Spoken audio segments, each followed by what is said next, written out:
Hello दोस्तों, नमस्कार। आप सभी का हमारे यूट्यूब चैनल पर स्वागत है। हम आरबीएससी कक्षा 12वीं के इतिहास को पढ़ रहे थे और आपके जो 12वीं कक्षा की बुक है उसका नाम है भारत का इतिहास। तो वही हम बुक पढ़ रहे थे। इसके हमने 5 अध्याय पूरे पढ़ लिए। आज हम पढ़ेंगे अध्याय 6 का पाठ 19। तो अभी तक आपने पिछले सभी वीडियो नहीं देखे तो आप हमारे यूट्यूब चैनल की प्लेलिस्ट में जाकर सभी वीडियो देख सकते हो। और अभी तक आपने हमारे चैनल को सब्सक्राइब नहीं किया है तो चैनल को सब्सक्राइब अवश्य करें। इस अध्याय का नाम है आधुनिक भारत का स्वाधीनता आंदोलन। अध्याय 15 नंबर का है। और अगर आप इसके पीडीएफ नोट पाना चाहते हो तो आप हमारे टेलीग्राम चैनल को ज्वाइन कीजिए, जिसकी लिंक आपको डिस्क्रिप्शन में मिल जाएगी। अगर लिंक काम नहीं करे तो आप हमारे यूट्यूब चैनल का नाम सर्च करके भी टेलीग्राम चैनल ज्वाइन कर सकते हो। हम पढ़ रहे थे राजनीतिक आंदोलन 1885 से 1907 के मध्य, और हम राष्ट्रवाद के उदय के कारण पढ़ रहे थे। तो ये राष्ट्रवाद के उदय के कारण का दूसरा वीडियो है, ठीक है। पिछले वीडियो में हमने बहुत से कारण देखे और आज भी आगे कारण पढ़ रहे हैं। तो आज का कारण है प्रेस एवं साहित्य की भूमिका, ठीक है। तो चलिए शुरू करते हैं। प्रेस ने राष्ट्रीय चेतना के उदय में महत्वपूर्ण योगदान दिया। इसने लोगों को राजनीतिक शिक्षा प्रदान की, आर्थिक एवं राजनीतिक विचारों का प्रचार किया, ब्रिटिश सरकार की शोषणकारी नीतियों एवं कार्रवाइयों की आलोचना की, अंग्रेजों के दुर्व्यवहार, भारतीयों के साथ जातीय भेदभाव आदि के समाचार मुख्य रूप से समाचार पत्रों में छपने लगे। समाचार पत्रों के माध्यम से जनता के मध्य जनतंत्र, प्रतिनिधि सरकार, स्वाधीनता आदि के विचारों का प्रचार हुआ। संवाद कौमुदी, सोम प्रकाश, हिंदू पैट्रियट, अमृत बाजार पत्रिका, बंगाली हिंदू आदि राष्ट्रवादी विचारों का प्रचार करने वाले समाचार पत्रों का प्रकाशन हुआ। ये सब समाचार पत्रों के नाम हैं। जैसे अभी जो आता है आपके दैनिक भास्कर हो गया, राजस्थान पत्रिका, वैसे ये उस समय के समाचार पत्र थे। देशभक्तिपूर्ण साहित्य ने राष्ट्रीय चेतना को जागृत करने में प्रमुख भूमिका निभाई। आधुनिक हिंदी के पिता भारतेंदु हरिश्चंद्र ने 1876 में भारत दुर्दशा नामक नाटक में अंग्रेजी शासक में भारत की दुर्दशा का वर्णन किया है। उर्दू में अल्ताफ हुसैन हाली, बंगला में बंकिम चंद्र चटर्जी, मराठी में विष्णु शास्त्री चिपलूनकर आदि ऐसे राष्ट्रवादी साहित्यकार हुए हैं जिनकी रचनाओं ने राष्ट्रवादी भावना को जागृत किया। अब है सामाजिक धार्मिक सुधार आंदोलन। राजा राम मोहन राय के ब्रह्म समाज, दयानंद सरस्वती के आर्य समाज एवं स्वामी विवेकानंद के रामकृष्णन मिशन ने भारतीय समाज में व्याप्त रूढ़ियों को समाप्त कर सामाजिक रूप से भारतीयों को एक करने का प्रयास किया। भारतीय संस्कृति के गौरव को उजागर कर आत्मसम्मान की भावना का विकास किया। इस सुधार आंदोलनों ने भारतीय में राष्ट्रवादी भावना उत्पन्न की।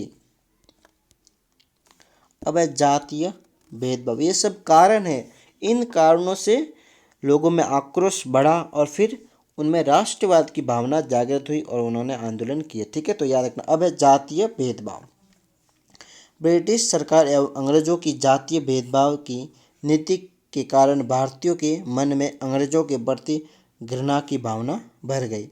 यह अधिकांश देखने को आता था कि रेल के एक ही डिब्बे में अंग्रेज भारतीयों को अपने साथ यात्रा करने की अनुमति नहीं देते थे।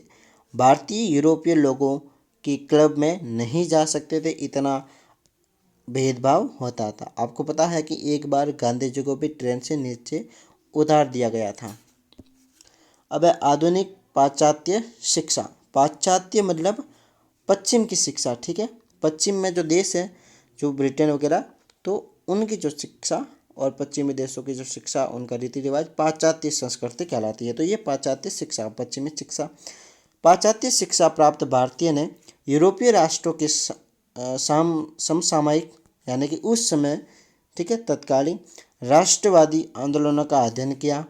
वे मैजिनी, गेरिबाल्डी, जैसे नेताओं के कार्य से प्रभावित हुए, वर्क मिल आदि के विचारों से परिचित हुए और एक मजबूत एवं एकताबद्ध भारत को बनाने का प्रयास करने लगे।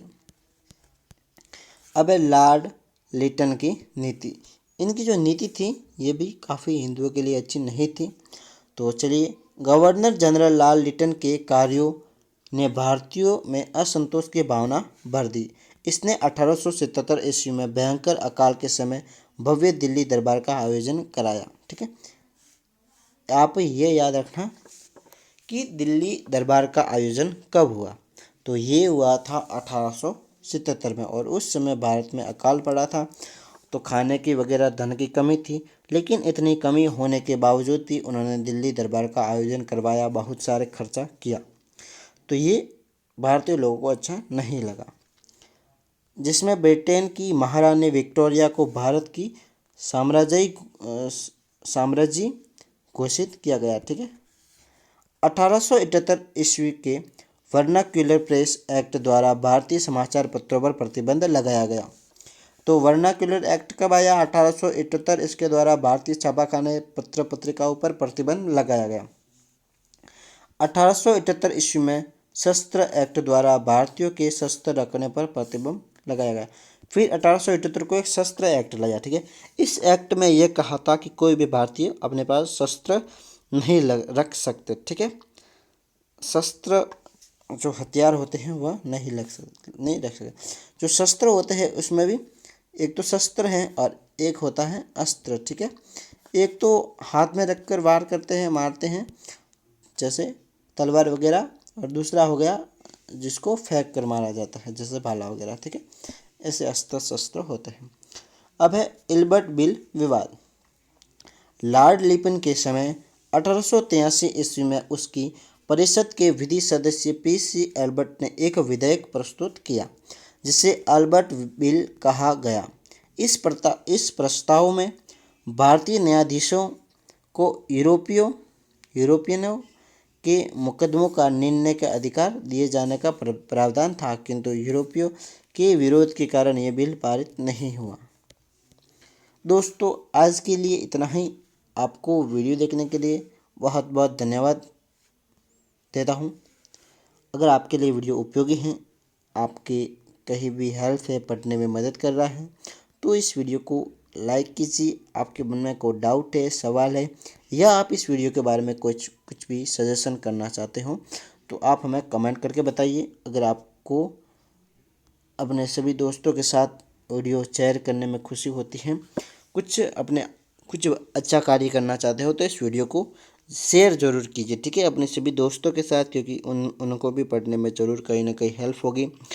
और आपके जो स्कूल का ग्रुप तो अवश्य बना होगा, क्योंकि अभी जो लॉकडाउन में आप घर पे थे तो आपको ग्रुप या व्हाट्सएप ग्रुप के माध्यम से पढ़ाई कराई जा रही थी, तो उस ग्रुप में भी आप हमारे वीडियो को ज़रूर शेयर कीजिए। और अभी तक चैनल को सब्सक्राइब नहीं किया है तो चैनल को सब्सक्राइब करें और बेल आइकन दबाएं।